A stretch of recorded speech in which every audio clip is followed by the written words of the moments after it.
Nous entrons enfin dans Karakorum et nous croisons des répliques des fameuses yourtes sur roues qui accompagnaient Genghis Khan dans ses conquêtes.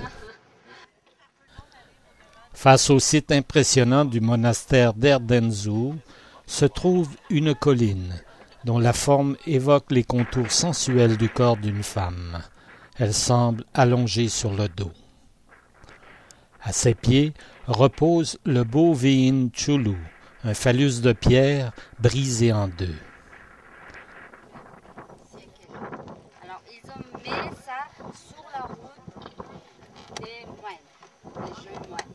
Alors, quand ils sont allés, ils sont trop grands comme ça. Ça rappelait pour eux la règle de chasteté. Et c'est pour ça.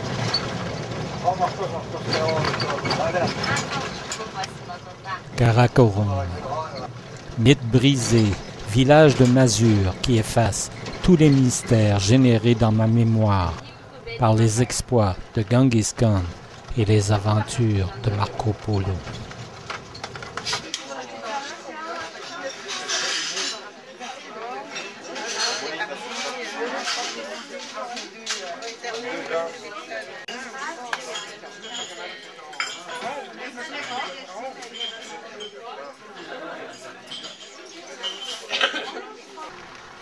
Sur les vestiges de l'ancienne capitale de l'Empire, dont il ne reste que 2 tortues de pierre, une enceinte immense, faite de 108 stupas blanches, protégeant des temples, des tombeaux, des monastères, des stupas, des pèlerins et des vendeurs du temple.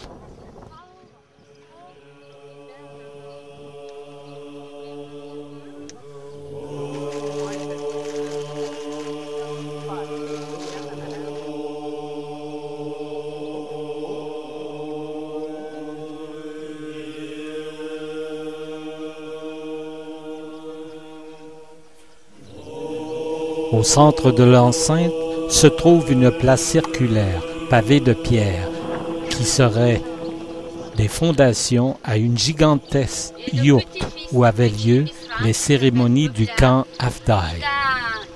Déménagé la capitale en 1270 en Chine. À l'époque, la ville Karakorum était 400 km sur 400 pointus, et c'est 10 fois de grand-père de Donbass. Diamètre c'est 45 mètres. À l'intérieur du complexe monastique, chaque prince mongol se glorifiait d'y faire construire son propre temple.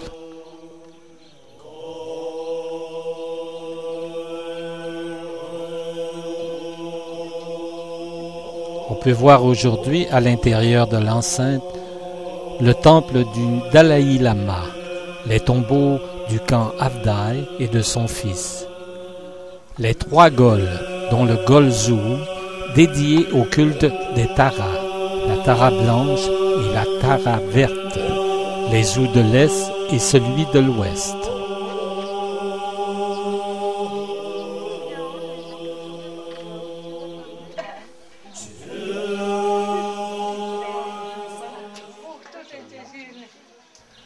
La stupa d'or, dite l'arbre sacré de Bouddha, le lavran de style tibétain consacré à Mahakala, le grand noir.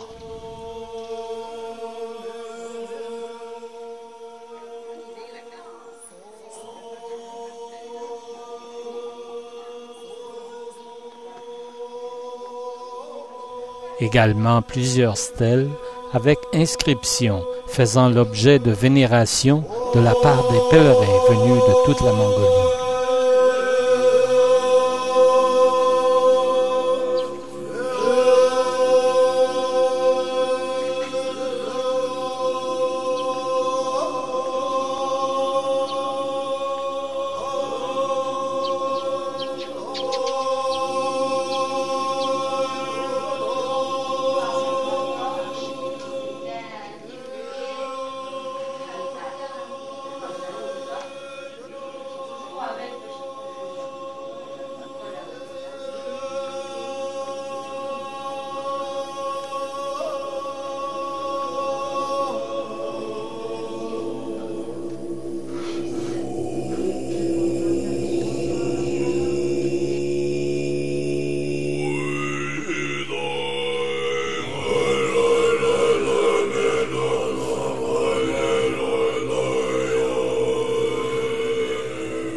Nous reprenons la route en direction de notre campement, mais nous n'oublierons pas d'apaiser les esprits au passage du col, avant de revoir enfin les hordes de chevaux qui s'abreuvent dans les étangs de la grande plaine mongole.